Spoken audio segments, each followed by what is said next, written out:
ঐক্যবদ্ধ শিক্ষার্থী জোটের পক্ষ থেকে আমরা প্রতিদিনের মতো আজকে প্রচারণা শুরু করেছি।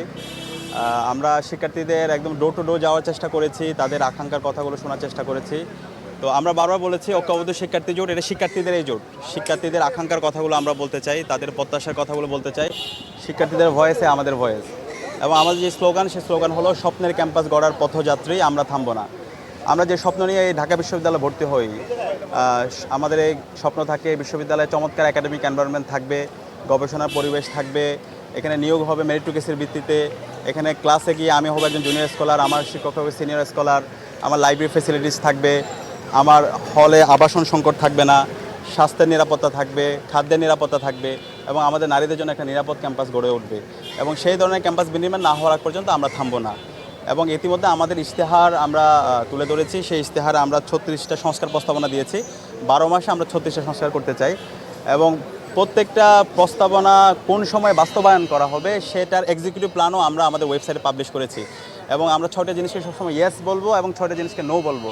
এবং ইতিমধ্যে এই 6টা ইয়েস এবং 6টা নো শিক্ষার্থীদের মাঝে ব্যাপক জনপ্রিয়তা পেয়েছে।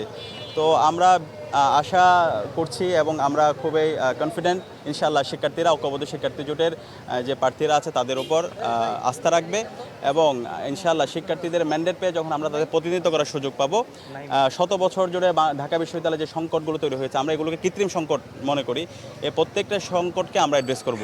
এবং একই সাথে এই ডাকসু নির্বাচনকে যেন একাডেমিক ক্যালেন্ডারভুক্ত করা হয়, সেটা আমরা 1 বছর জুড়ে বলে আসছি। আমরা এর আগে 63 দফা সংস্কার প্রস্তাবনা দিয়েছিলাম, সেখানে আমরা বলেছি ডাকসু নির্বাচন সেটা একাডেমিক ক্যালেন্ডারভুক্ত করা। আমাদের যেভাবে প্রতি বছর সেমিস্টার ফাইনাল হয়, আমাদের রেগুলার একাডেমিক অ্যাক্টিভিটিগুলো হয়, একই সাথে ডাকসু নির্বাচনটাকে একাডেমিক ক্যালেন্ডারভুক্ত করা, নির্ধারিত সময়ে আবার আগামী বছর ইশতেহার তফসিল ঘোষণা করা, এবং একই সাথে হচ্ছে নির্বাচনের তারিখ ঘোষণা করা, সেটার জন্য আমরা বিশ্ববিদ্যালয় প্রশাসনকে বাধ্য করব।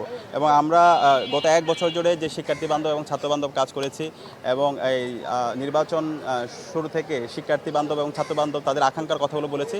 আমরা বিশ্বাস রাখি শিক্ষার্থীরা আমাদের যে নেতৃত্ব, আমাদের যে সততা, আমাদের যে দক্ষতা এবং জুলাইয়ের আকাঙ্ক্ষাকে ধারণ করে আমাদের যে কাজ, সে কাজের উপর শিক্ষার্থীরা আস্থা রাখবে।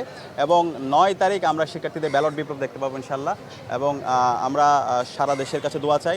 একই সাথে আমরা অনেক শিক্ষার্থীদের কাছে এখন পর্যন্ত যেতে পারি নাই, আমরা সবার কাছে দোয়া চাই। এবং সত্যিকার অর্থে আমরা সবাই এখানে যারা কাজ করছি, আমরা সবাই জুলাইয়ের সহযোদ্ধা।